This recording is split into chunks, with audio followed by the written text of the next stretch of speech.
Outside the U.S. Citizen and Immigration Services office in Fairfax, Virginia, immigrant rights protesters demand an end to ICE raids in their communities.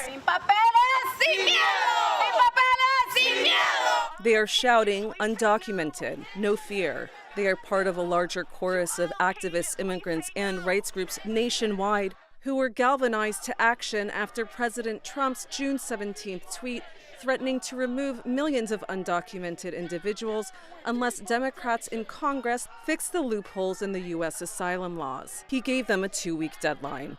Most immigrants who are apprehended at the southern border who don't have authorization to enter the country, they can be quickly deported.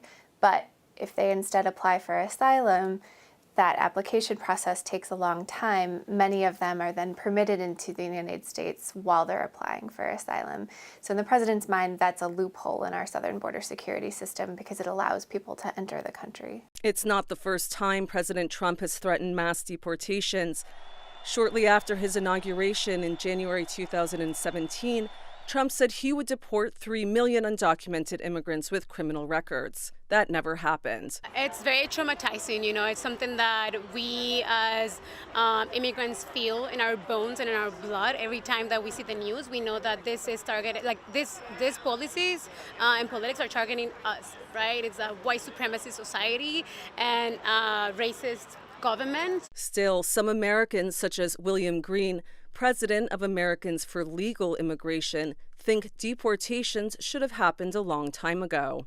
He says the existing immigration laws require the president to deport undocumented immigrants and send them home en masse, but he's not doing it. We are not being protected from invasion. I have every right to expect the existing law of the United States, which requires all illegal immigrants to be returned to their homelands, to be enforced. That's not happening. I have a right to expect the laws that prevent employers from hiring illegal immigrants to be enforced. That's not happening. U.S. Immigrations and Customs Enforcement declined to offer any details about the upcoming raids or operations or appear on camera, but in a written statement, ICE spokeswoman Carol Danko says no American citizen can get away with breaking the law or violating a court order, and neither should undocumented immigrants. Congress did pass a $4.6 billion humanitarian aid package before leaving for a recess. It did not take up any legislation addressing asylum laws. As the end of President Trump's 2-week deadline nears, undocumented immigrants grapple with uncertainty. Most of the people are used to have to hear those threats, because they live that life.